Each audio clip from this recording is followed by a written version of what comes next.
Welcome back to the Archive Network. Aurelius here, with Malik, curators of the Philosophy Archive. We left Al-Farabi last time at the idea was powerful because it solved real problems. Today, we pick up where we left off. Imagine a city ruled not by a king, nor by a council, but by someone who holds both reason's clarity and the prophet's imaginative power. Al-Farabi's radical vision challenges conventional governance. He proposes a leader who embodies the Philosopher-Prophet. This ruler would not only understand the complexities of life but also inspire the populace with a shared vision of the good. Aurelius, this isn't just a theoretical exercise we're having. Al-Farabi's idea of a philosopher-prophet hits home because it's deeply human. It speaks to our need for leaders who connect with the lives of everyday people, not just their minds. When you say it challenges conventional governance, are you suggesting that the current systems are really working? Because I see so many struggling. Are they truly addressing the needs of our communities, or are they just maintaining the status quo?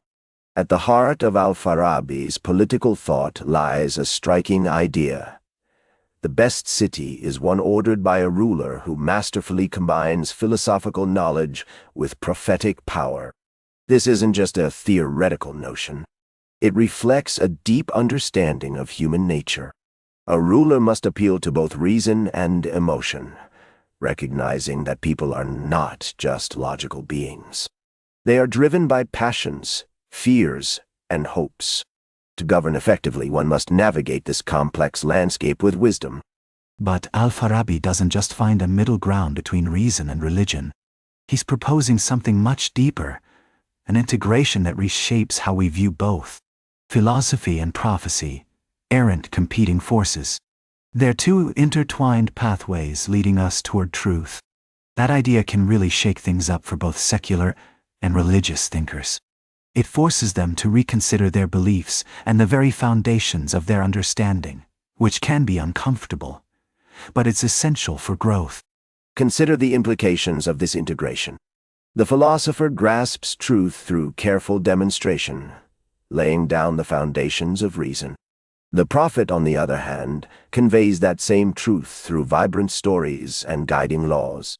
Both roles are essential for a flourishing city. Without this duality, society risks falling into chaos or merely drifting in a sea of opinions. We must remember that balance is the bedrock of civilization. It's how we ensure progress and avoid stagnation. Al-Farabi's emphasis on imagination really can't be overlooked. Imagination isn't just some whimsical notion. It's a vital tool for civic instruction.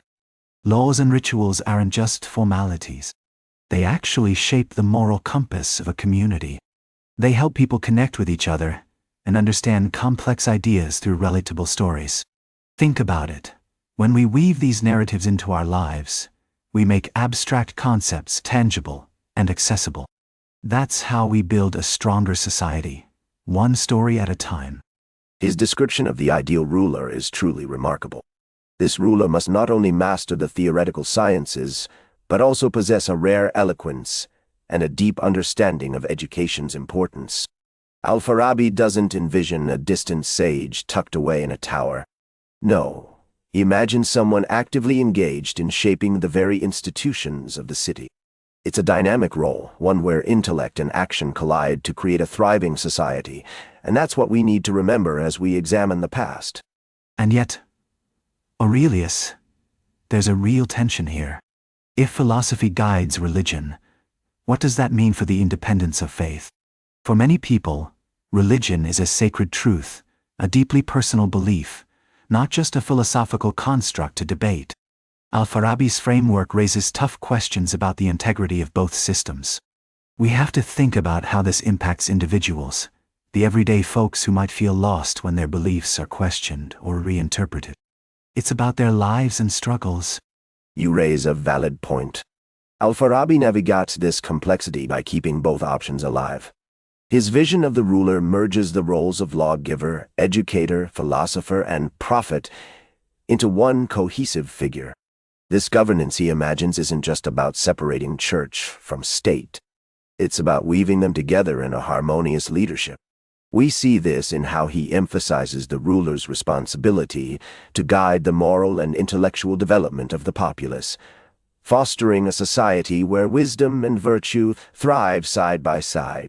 That's an ambitious model, but doesn't it also suggest that most cities are fundamentally miseducated?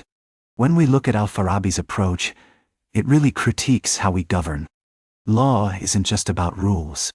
It becomes a tool for education, reshaping how citizens see the good life. Think about it. This isn't merely governance. It's about moral reformation. It's about helping people understand their values and their roles in society, making it a deeply personal journey for everyone involved. Precisely. Happiness for Al-Farabi isn't just about comfort. It's about achieving the perfection of the rational soul, a true union with the highest realities. This is why politics becomes a means to an end, not the final destination we often mistake it for. The city plays a crucial role because it provides shared forms and teachers, guiding us toward that higher understanding. Without this, we risk losing sight of what really matters in our pursuit of happiness. But that raises some really important questions about hierarchy. Al-Farabi's city is built on the idea that people have different capacities, which can feel like a wise nod to our human diversity. But is it really? It could easily slip into a form of paternalism that undermines individual potential. The line between wisdom and control is so thin, and history has shown us that both can lead to very different outcomes for real people. We need to be careful. This raises profound implications. We must understand that a city becomes truly virtuous when truth is not only acknowledged, but also governable. Al-Farabi's vision isn't just an abstract ideal.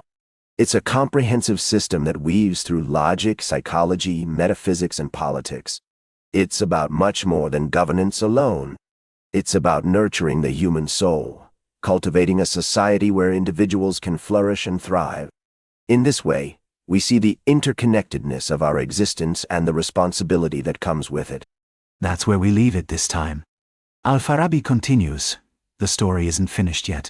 Find the full series on the Philosophy Archive, part of the Archive Network. We'll be back with the next chapter.